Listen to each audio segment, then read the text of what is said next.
8th class प्रश्नावली 3.2 का पहला प्रश्न इस प्रकार से है, निम्न आकृति में x का मान ज्ञात कीजिए।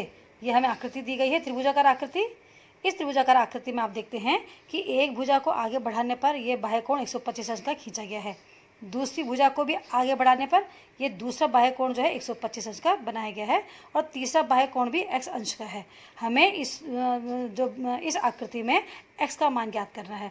तो आपको सबसे पहले जानना होगा कि जो समबाहुभुज होता है उसके बाहरी जो कोण होते हैं उनका योगफल कितना होता है। तो हम लिखेंगे किसी समबाहुभुज के सभी बाह्य कोणों का योगफल 360 अंश होता है, 360 डिग्री।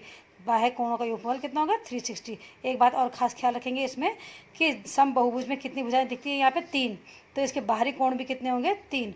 यदि किसी समबाहुभुज में 4 भुजाएं दिखती हैं आपको तो उसके 4 ही बाहरी कोण भी होंगे। जितनी भुजाएं होंगी, जितनी भुजाओं की संख्या होगी उतने ही उसके बाहरी कोण भी होंगे। अब हम प्रश्नों को आगे बढ़ाते हैं कि जिस प्रकार से हमने देखा कि तीनों कोणों का योगफल कितना होना चाहिए 360 अंश का होना चाहिए, तो हमने लिख दिया 125 degree plus 125 degree plus x is equal to 360 degree लिख दिया। अब हमने इन दोनों को जोड़ देना। सबसे पहले 250 डिग्री आ गया plus x is equal to 360 degree. अब हम जो है 250 को x के साथ ना जोड़ते हुए हम जो है 360 के पीछे ले जाएंगे, ठीक है। तो क्या आ जाएगा x is equal to 360 degree minus 250 degree और घटाने पर आ जाता है x की वैल्यू 110 डिग्री। यानी कि ये जो बाह्य कोण बन रहा है x यहाँ पे, इसकी वैल्यू कितनी आनी चाहिए 110 डिग्री। अर्थात 110 degree plus 125 degree plus 125 degree, इन तीनों का योगफल कितना होगा जब हो जाएगा बाद में 360 अंश, ठीक है। अब इसके बाद है प्रश्न संख्या पहले का अगला भाग आप स्वयं करेंगे, बिल्कुल ही इसी टाइप से है। दूसरा क्वेश्चन भी यही वाला है। अब तीसरा सवाल मैं आपको कराती हूँ। एक समबाहुभुज की कितनी भुजाएं होंगी यदि एक बाह्य कोण की माप 24 डिग्री हो। अब आप जानते हैं कि समबाहुभुज की भुजाओं की संख्या ज्ञात करनी है और एक बाह्य कोण की नाप कितनी दे रखी है 24 डिग्री। तो जैसे कि नाम से लग रहा है कि बाह्य कोण की माप आई है इसमें, तो तुम्हें समबाहुभुज के सभी जो बाहरी कोण होते हैं उनका जोड़ पता होना चाहिए। तो हम सबसे पहले लिख देंगे कि किसी समबाहुभुज के सभी बाह्य कोणों का योगफल 360 अंश होता है, लिख दिया आपने।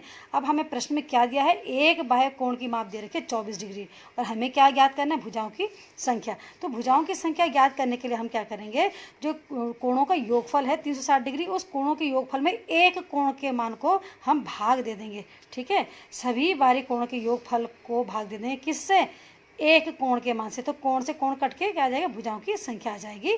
तो 24 डिग्री से हमें 360 डिग्री को भाग देना है तो 15 आ जाएगा, ठीक है। तो इस समबाहुभुज की कितनी भुजाएं होंगी, 15 भुजाएं होंगी, ठीक है। तो 15 भुजाएं हैं तो 15 ही इसके बाह्य कोण बनेंगे। अब आगे अगला प्रश्न देखते हैं, प्रश्न संख्या 4 कि एक समबाहुभुज की भुजाओं की संख्या ज्ञात कीजिए यदि इसका प्रत्येक अंतःकोण 165 डिग्री का हो। आप ध्यान देंगे इस सवाल में क्या दिया गया है, यदि इसका प्रत्येक अंतःकोण लिखा है, बाह्य कोण नहीं लिखा है। अब इसके बाद हम क्या करेंगे, हमें दिया गया है कि प्रत्येक अंतःकोण कितने डिग्री के 165 अंश का है। तो जब हमें अंतःकोण दे रखा है 165 अंश, तो इसका बाह्य कोण हमें पता चल जाएगा। कैसे करके, हम क्या करेंगे 180 डिग्री में से इसके अंतःकोण को घटा देंगे तो वो बाह्य कोण निकल जाएगा। ध्यान देंगे आप लोग, 180 में से अंतःकोण को घटा देना है तो बाह्य कोण की माप निकल जाएगी। जैसे कि आप इस चित्र में देख सकते हैं, जैसे यहाँ पे ये अंतःकोण ये रहा, ये बाह्य कोण है। यदि अगर बाह्य कोण x होगा तो अंदर का कोण कितने डिग्री का होगा, तो ये देखो ये सरल रेखा है, सरल रेखा पे दो जो पेयर बने हुए हैं, जोड़े बने हुए हैं, रैखिक युग्म बोलते हैं। तो रैखिक युग्म में क्या करते हैं, हम इस अंतःकोण को निकालने के लिए हम क्या करेंगे 180 से इस x को माइनस कर देंगे। तो वैसे ही होता है, बाह्य कोण निकालने के लिए भी हम क्या करते हैं 180 में से अंतःकोण को घटा देते हैं। तो आप जो है इस बात को यहाँ समझेंगे। प्रत्येक बाह्य कोण की माप कितनी आ गई, 15 डिग्री आ गई। तो अब समबाहुभुज के बाह्य कोणों का योगफल हम जानते हैं कितना होता है 360 अंश होता है। तो अब पहले प्रश्न की तरह हम करेंगे कि भुजाओं की संख्या बराबर, भुजाओं की संख्या कैसे निकालेंगे, जो टोटल कोणों का योग है सभी बाह्य कोणों का योगफल में से, सभी बाह्य कोणों का योगफल जो 360 अंश है उसको हम भाग दे देंगे कितने में से, प्रत्येक बाह्य कोण से 15 डिग्री से भाग देंगे। तो 15 डिग्री से भाग देने पर कितना आ जाएगा, यहाँ पे 24 आ जाएगा। तो इसका अर्थ ये हुआ कि वहाँ पे भुजाओं की संख्या कितनी है उस समबाहुभुज में 24 है। इस प्रकार से हम चौथा प्रश्न भी कर लेंगे। अगला प्रश्न, छठवां प्रश्न हम देखते हैं कैसे करना है हमने। किसी समबाहुभुज में कम से कम कितने अंश का कोण अंतःकोण संभव है और क्यों है, देखेंगे। कम से कम की बात की है, तो जो सबसे कम भुजाओं वाला जो बहुभुज होता है वो क्या होता है, त्रिभुज होता है। आप सब जानते हैं 3 रेखा से घिरी हुई आकृति को क्या कहते हैं, त्रिभुज कहते हैं। तो जो सबसे कम भुजाओं वाला बहुभुज क्या है, त्रिभुज है। और त्रिभुज के उसके जो अंदर जो कोण बनेंगे उनको बोलते हैं अंतःकोण। तो वो अंतःकोण भी कितने अंश के होंगे, 60 अंश के होंगे। देखो देखो त्रिभुज के तीनों अंतःकोणों का योगफल 180 होता है और भुजाओं की संख्या 3 है, 3 ही कोण बनेंगे, तो 3 से हमने 180 को भाग देना है तो 60 अंश आ जाएगा। तो यही जो कोण आया 60 अंश, सबसे कम जो कोण होगा किस बहुभुज का, त्रिभुज का जो अंतःकोण था 60 अंश, वो सबसे कम अंतःकोण होता है। ठीक है, क्योंकि सबसे कम भुजाओं वाली जो आकृति होती है वो क्या होती है, समबाहु त्रिभुज होती है। तो प्रत्येक अंतःकोण निकाल दिया आपने 60 अंश। अब हम देखना चाहते हैं कि इसका प्रत्येक बाह्यकोण कितने अंश का होगा। इसका प्रत्येक बाह्यकोण, अब जैसे मैंने पहले बताया था, बाह्यकोण निकालने के लिए क्या करेंगे हम, 180 में से 60 को माइनस कर देंगे तो आ जाएगा 120 अंश। प्रत्येक बाह्यकोण भी इसका निकल जाएगा। एक बात आप खास इसमें ध्यान देंगे कि समबाहुभुज में कम से कम कितने अंश का कोण अंतःकोण संभव है, ये पूछ रहा है। इस बात का आप ख्याल रखेंगे कि जितनी कम भुजाओं वाली आकृति होगी, जितने कम भुजाओं वाली आकृति होगी उसके अंदर के कोण भी, अंतःकोण भी सबसे कम कम डिग्री के होंगे।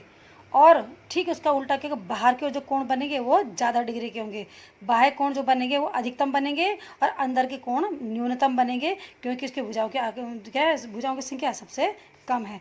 अब देखेंगे कि अगला प्रश्न में इसी प्रकार से पूछा गया है कि किसी समबाहुभुज में अधिक से अधिक कितने अंश का बाह्य कोण संभव है। अब देखिए किस समबाहुभुज में अधिक से अधिक कितने अंश का बाह्य कोण संभव है। देखेंगे अधिक से अधिक की बात कर रहा है, तो अधिक से अधिक बाह्य कोण चाहिए हमें। तो अधिक से अधिक बाह्य कोण कब बनेगा, जब वो कम से कम भुजाओं वाली आकृति होगी। और कम से कम भुजाओं वाली आकृति कौन सी होती है, समबाहुभुज में त्रिभुज होती है, आप जानते हैं। तो समबाहु त्रिभुज का जो बाह्य कोण होगा वो क्या होगा, सबसे अधिक होगा। और वो कितने अंश का होगा, चाहे आप ऐसे करके निकाल सकते हैं और चाहे आप 360 जो टोटल बाह्य कोणों का योगफल होता है उस 360 को आप भुजाओं की संख्या 3 से आप भाग दे करके 120 अंश निकाल सकते हैं। तो आज आपने इस लेसन में ये भी सीखा कि जो सबसे कम भुजाओं वाली आकृति होती है, सबसे कम भुजाओं वाला जो समबाहुभुज होता है, उसके अंदर के कोण जो है, अंतःकोण जो होते हैं सबसे कम डिग्री के होते हैं और उसके बाह्य कोण जो है सबसे अधिक डिग्री के होते हैं।